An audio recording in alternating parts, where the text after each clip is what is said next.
ಎಲೆ ವಿಧಿ ಆಟವೇ. ಈಗ ನಾವು ತೃಪ್ತಿ ಐತಿಯೇ ನಿನ್ನ ಮನಕ್ಕೆ? ನಿನ್ನ ವಿಧಿಗಾನಕ್ಕೆ ಸಿಲುಕಿದವರು ಎಷ್ಟು ಜನ ಇದ್ದಾರೆ? ದ್ವಾಪರ ಯುಗದಲ್ಲಿ ಪಾಂಡವರು, ತ್ರೇತಾಯುಗದಲ್ಲಿ ರಾಮ ಲಕ್ಷ್ಮಣರು.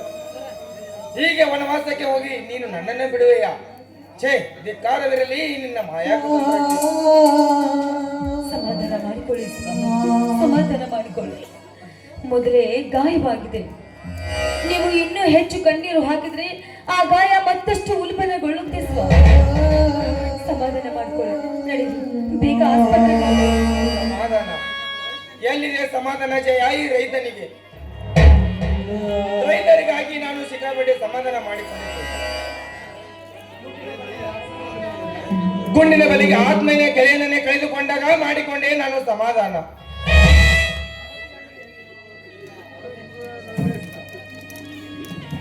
ಬೆಳೆದು ನಿಂತ 68 ಚೀಲ ಶೇಂಗವನ್ನು ಗೋಡೌನ್ನಲ್ಲಿ ಇಟ್ಟಾಗ ಇಡೀ ಗೋಡೌನ್ಗೆ ಬೆಂಕಿ ಬಿದ್ದು ಸೊಟ್ಟು ಭಸ್ಮವಾಗಿ ಹೋಯಿತು. ಸಮಾಧಾನ. ಬಂಗ್ಲೆ ಭೀಮನ ಸಾಲಕ್ಕಾಗಿ ಆ ಗೌಡನಿಂದ ಹೊಲಿಸಿ ಬಡಿಸಿಕೊಂಡು ಮನೆಯಿಂದ ದೂರಾಗಿ ಈಗ ಹೊರಗೆ ಬಂದಿದೆ. ಎಂತು ಮಾಡಿಕೊಳ್ಳಲಿ ಜಯ ನಾನು ಸಮಾಧಾನ. ಸ್ವಾಮಿ, ಪ್ರಾಣವೆಂಬ ಉಸಿರು ಹಾರಿ ಹೋಗುವವರೆಗೂ ನಾವು ಮಾಡ್ಕೋಬೇಕು ರೀ ಸಮಾಧಾನ. ಹೇಳು, ಇದಕ್ಕೆಲ್ಲ ಮಿಗಿಲಾಗಿ ಆಘಾತಕಾರಿಯಾದಂತ ಒಂದು ಘಟನೆ ಹೇಳುತ್ತೇನೆ. ನನ್ನ ತಾಯಿ ಅವಳ ಮಕ್ಕಳಿಗೆ ಜನ್ಮ ನೀಡಿದಾಗ ಡೆಲಿವರಿ ಟೈಮ್ನಲ್ಲಿ ಅವಳ ಪ್ರಾಣ ಹೋಯಿತು. ಅದೇ ರೀತಿಯಾಗಿ ರೈಲಿನಲ್ಲಿ ಪ್ರಯಾಣ ಮಾಡುತ್ತಿದ್ದಾಗ ನನ್ನ ತಂದೆಯ ಜೀವ ಹೋಯಿತು. ಅಲ್ಲಿಂದ ಇಲ್ಲಿವರೆಗೆ ಸಮಾಧಾನ ಮಾಡಿಕೊಂಡೇ ಜಯ ನಾನು ಸಮಾಧಾನ ಮಾಡಿಕೊಂಡೆ. ಸ್ವಾಮಿ, ನೀವೇನಾದ್ರೆ ಇನ್ನೇನು ಸಮಾಧಾನ ಮಾಡಬೇಕು ಸ್ವಾಮಿ? ನಾನು ಏನ್ ಹೇಳಿ ನಿಮ್ಮನ್ನ ಸಮಾಧಾನ ಮಾಡಿ?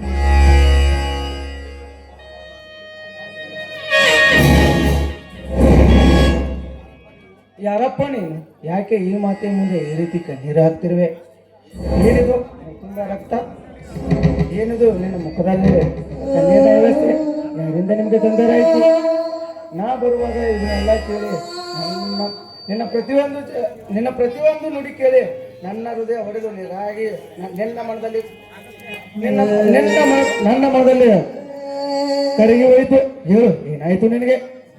ಈ ರೀತಿ ಮನಕರಾಗಿ ಮಾತನಾಡ್ತಿದ್ದಿಲ್ಲ. ಯಾರಪ್ಪ ನೀನು? ನನ್ನ ಕತೆ ಬಹಳ ದೊಡ್ಡದಿದೆ.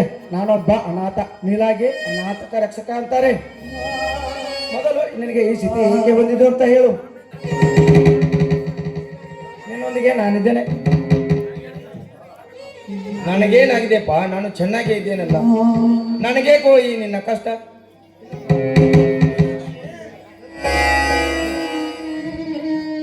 ಇಲ್ಲಣ್ಣ, ಇಲ್ಲ. ನೀ ಗಾಬರಿಗೊಂಡು ಹೇಳಿದ ನುಡಿಗಳು ಒಂದೇ ಎರಡೇ. ಅದನ್ನೆಲ್ಲ ನಾನು ಬರುವಾಗ ಕೇಳಿ ನನ್ನ ಶಾಂತಿ ಎಂಬುದು ಸಹನೆ ಮೀರಿ ನಿನ್ನ ಈ ಕೃತಿಗೆ ಕಾರರು ಯಾರೆಂದು ನನ್ನ ಆಕ್ರೋಶ ಮನ ಹೊರಗೆ ಕುದಿತಿದೆ. ತಮ್ಮ, ನಾವು ಮಾಡಿದ ಕರ್ಮಕ್ಕೆ ನೀನ್ ಯಾಕಪ್ಪ ಹೊಣೆಗಾರ ಆಗ್ತೀಯ? ಅದು ನಮ್ಮ ಪ್ರಾರಬ್ಧ ಕರ್ಮ. ಬಂದಿದ್ದನ್ನ ನಾವು ಅನುಭವಿಸ್ಲೇಬೇಕಪ್ಪ, ಅನುಭವಿಸ್ಲೇಬೇಕು. ಇಲ್ಲಮ್ಮ, ಇಲ್ಲ. ಮೂಕನ ರೋಧ ಮೂಕನ ತಾಯಿಗೆ ಗೊತ್ತು ಎಂಬಂತೆ ಅನಾಥನಾಗಿ ಹೊರ ಬಂದ ನಿಮ್ಮ ರೋಧ ನಾನು ಅನಾಥನಾಗಿ ಬದುಕುವ ನನಗೇ ಗೊತ್ತು. ಹೇಳಿಗ ನಿಮ್ಮ 10 ಆ ಕಷ್ಟದ ನುಡಿಯಲ್ಲಿ ಕೊನೆಯ ನುಡಿ ಅವಳಿ ಮಕ್ಕಳಲ್ಲಿ ಒಬ್ಬ ತಮ್ಮ ಅನಾಥದ ಸೇರಿನನ್ನು ಹೇಳಿದಿರಲ್ಲ, ಆ ಮಗುವೇ ನಾನೆಂದು ತಿಳಿದು ನನ್ನ ಮುಂದೆ ಸತ್ಯವಾದ ಕಥೆ ಹೇಳಿ.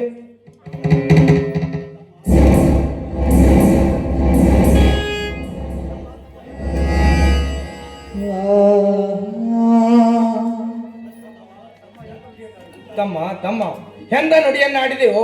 ಈ ನಿನ್ನ ನುಡಿಮದ್ದನ್ನು ಕೇಳಿ ನನಗಾದ ನೋವನ್ನು ಎಲ್ಲವನ್ನು ಮರೆತು ಬಿಟ್ಟೆ.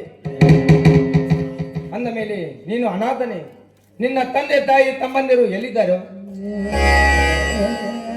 ನನಗೆ ನಿಮ್ಮಂತವರ ಕಷ್ಟ, ನಿಮ್ಮ ಕಷ್ಟ ಬದುಕು ನಿಷ್ಠೆಯಿಂದ ಬದುಕುವ ನಿಮ್ಮಂತವರ ಕಣ್ಣೀರೋಡಿಸೋ ನನಗೆ ಹಾಸಿಗೆ, ಆಕಾಶವೇ ವೇದಿಕೆ, ಗಿರಿಗಂಧಗಳೇ ನನ್ನ ಮನೆ, ಕಾಡು ಮನೆಗಳೇ ನನ್ನ ಬಂಧುಗಳು. ನಿಮ್ಮಂತವ್ರೇ ನನ್ನ ಅಣ್ಣ ತಮ್ಮಂದಿರೋಣ. ಕಂದ ಕಂದ ಎಂತ ಕಠೋರವಾದ ನುಡಿಯಪ್ಪ ನೀನು. ಹೌದಮ್ಮ ತಾಯಿ, ಈ ಕಠೋರ ಎಂಬ ಕುಟೀರದಲ್ಲಿ ನಿತ್ಯ ಹುಳಿ ಹಾಲು ಕುಡಿಯುತ್ತಿರುವ ಈ ವೀರನಿಗೆ ನಿಮ್ಮ ರಕ್ತ ನೋಡಿ ನನ್ನ ರೋಷ ಎಂಬ ಸಾಗರ ಹುಕ್ಕಿ ಹರಿದುಕೊಂಡಿದೆ. ನನ್ನ ಪ್ರತಿಯೊಂದು ರೋಮವು ಕೂಡ ಕ್ರಾಂತಿ ಕಟಕದಿಂದ ಜಪಡಿಸಿ ಕರೆದು ಹೊದರು ಹೇಳುತ್ತಿದೆ, ಈ ಕೃತ್ಯ ಮಾಡಿದ ವೈರ್ಯ ಕೊನೆಯನ್ನು. ಸತ್ಯವನ್ನೇ ಸಾಯಿಸಿ ಈ ಕಲಿಯುಗದಲ್ಲಿ ಏನೆಂದು ಹೇಳಲಪ್ಪ, ಏನೆಂದು ಹೇಳಲಿ.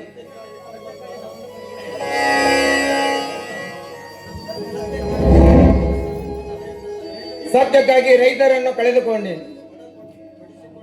ಅಲ್ಲಿಂದ ಸ್ನೇಹಿತನ ಏಳಿಗಾಗಿ ಬಡಿಸಿಕೊಂಡೆ, ಈಗ ಆ ಸಾಲಕ್ಕಾಗಿ ಗೌಡನಿಂದ ಬಡಿಸಿಕೊಂಡು ಮನೆ ಬಿಟ್ಟು ಹೊರಬಂದ ಪಾಪಿ ಅಪ್ಪ ನಾನು, ಪಾಪಿ. ದೇವಗೌಡ, ದೈವ ಶಕ್ತಿವೇ ದೇವರ ಸಮಾನ ಅಂದು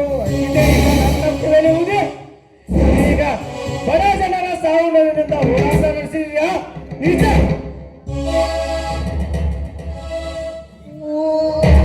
ಆ ಕ್ರಾಂತಿವರೇ ನನ್ನ ಶಾಂತಿ ಸಾಗರ. ಬದುಕಿಸಿದ ಅವನನ್ನು ನನಗೆ ಕೊಲ್ಲಲು ವೇಳೆ. ಈಗ ಬಡ ಜೀವಿಗಳ ರಕ್ತ ಕುಡಿದಿದೆಯಾ ನೀಚ? ಈಗ ನೀ ಎಲ್ಲೇ ಇದ್ದರೂ ಸರಿ, ನೀ ಬಂದ ಈ ಕಡಗದಿಂದ ನಾನು ಸಂಹಾರ ಮಾಡಿಬಿಡ್ತೀನಿ. ಬೇಡವೋ ಬೇಡ, ಅಗಾಧ ಮೇಲೆ ಮತ್ತೊಂದು ಅಗಾಧವೇ. ಯಾವ ಆಘಾತವ ನಾನು ನಿನಗೆ? ಯಾಕೆ ಈ ಗಾಬರಿಗೊಂಡು ನೀನು ನಡುಗುತ್ತಿರುವೆ? ನಿನ್ನೊಂದಿಗೆ ಈ ಹಿಂದಿನಿಂದ ಈ ರವಿಕಾಂತ್ ನನ್ನ ತಮ್ಮ ಇದ್ದಾಗೆ. ನೀ ಯಾವುದಕ್ಕೂ ಹೆದರಬೇಡ. ಹೆದರಿಕೆ ಆಗ್ತಾ ಇದೆಯಪ್ಪ, ಹೆದರಿಕೆ ಆಗ್ತಿದೆ. ಅಲ್ಲೋ ಆ ಕ್ರಾಂತಿ ವೀರ ಸ್ವತಃ ನನ್ನ ತಮ್ಮ, ಅವನನ್ನು ಕೊಲ್ಲಬೇಡಪ್ಪ, ನಿನಗೆ ಕೈ ಮುಗಿದು ಕೇಳಿಕೊಳ್ಳುತ್ತೇನೆ. ನೀನು ಆ ಕ್ರಾಂತಿವೀರ ನಿಮ್ಮ ತಮ್ಮನೇ? ಛೇ, ಎಲ್ಲವೂ ವಿಚಿತ್ರವೇ ಸರಿ. ಮೊದಲು ನನ್ನೊಂದಿಗೆ ಆಸ್ಪತ್ರೆಗೆ ಬನ್ನಿ, ಹೋಗೋಣ.